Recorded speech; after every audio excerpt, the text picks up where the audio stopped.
এয়ারপোর্টে এত কিছু ঘটে গেল আর কোনো খবরই পেলাম না। হুম। আগে দেখতাম ওই গ্রাম গায়ে একটা কালভার্ট নির্মাণ করলি, উদ্বোধন করলি, তা 50,000 লোক যায় দাঁড়ায় থাকতো, ফুলের মালা গলায় দিতে দিতে মনে করেন যে এরকম নাক পর্যন্ত উঠতো, শ্বাস বন্ধ হয়ে যাইতো। তারপরও ফুলের মালা শেষ হয় না, পরে হাতে লয়ে দাঁড়ায় থাকতো। Free telephone, free wifi, help desk service, conveyor বেলের ভিতরে দ্রুত সময়ের মধ্যে লাখেজ আসা, যাত্রীদের সাথে ভালো ব্যবহার করা, যাত্রীদের লাকেজের ভিতর থেকে কোনো মাল সাবানা চুরি হলে তার দায়ভার কর্মকর্তা কর্মচারীদের নেওয়া, তার বেতন থেকে কাটা, লাকেজের কোনো ভেঙে গেলে তার জরিমানা দেয়া। এত গুরুত্বপূর্ণ কাজ হয়ে গেল আর আমরা কোনো খবরই পেলাম না। মিডিয়াতে একবার দেখলাম এই 2-1 দিন আগে, এতগুলো কাজ হয়ে গেল।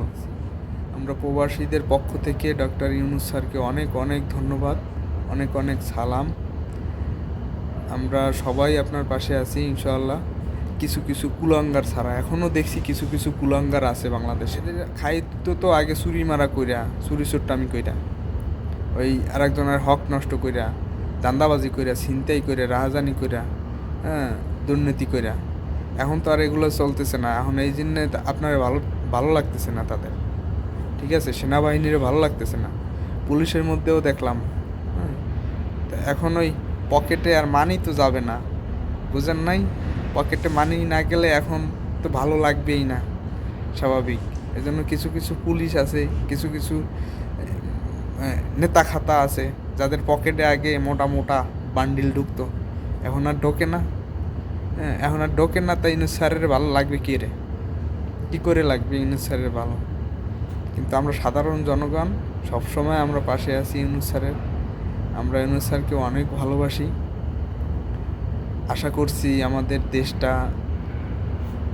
ইনশাআল্লাহ তার মাধ্যম দিয়ে অনেকটা পরিবর্তন হবে। সব কিছুর মূলেই আল্লাহ, কিন্তু কারো না কারো তো থাকা লাগে, হস্তক্ষেপ থাকা লাগে। তো আমরা ইনশাআল্লাহ ইউনূস স্যার আমাদের দেশটাকে একটা সোনার বাংলাদেশ হিসেবে কি গড়ে তুলবে, এটা আমাদের প্রত্যাশা। ওই দিন দেখলাম রাঙামাটিতে, মনে হয় রাঙামাটিতে না খাগড়াছড়িতে, পুলিশ সদস্যদেরকে নাকি আর্মিরা মারছে। তো আজকে একটা আর্মির ভিডিও দেখলাম, উনি বলছে যে তাদেরকে এমনি এমনি মারে নাই। আর্মিরা যাচ্ছিল ওইখানে ত্রাণ দেওয়ার জন্য। আর্মিদের দেখে ওই পুলিশ 3 সদস্য টিটকারি মারা শুরু করছে।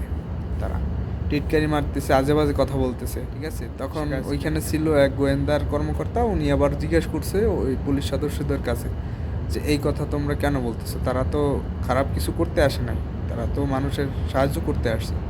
তখন ওই কর্মকর্তা ওই গোয়েন্দার সাথেও খারাপ ব্যবহার করছে পুলিশ 3 সদস্য, মানে উল্টোপাল্টা ব্যবহার করছে। পরে এই খবর চলে গেছে যে ওখানে টহলরত যে অফিসার আছে, আর্মি অফিসার, তার কানে। সে এসে জিজ্ঞেস করছে, তার সাথেও উল্টোপাল্টা খারাপ ব্যবহার করছে, ঠিক আছে?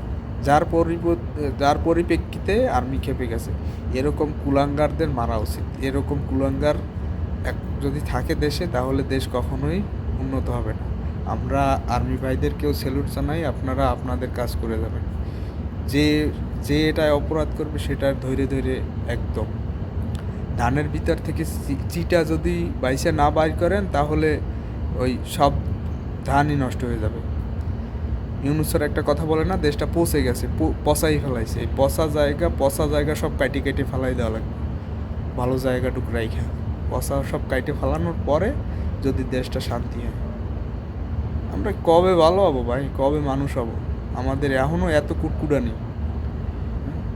সেনাবাহিনীর চালাচ্ছে দেশটা, চালাক না, শান্তিপূর্ণভাবে চালাতে দেন না। না, পকেটের ভিতরে এখন আর মানি ঢোকে না, এখন আর ইউনূস স্যার ভালো না, সেনাবাহিনী ভালো না। হ্যাঁ, শালার পোশালা ধৈর্য যা লাগে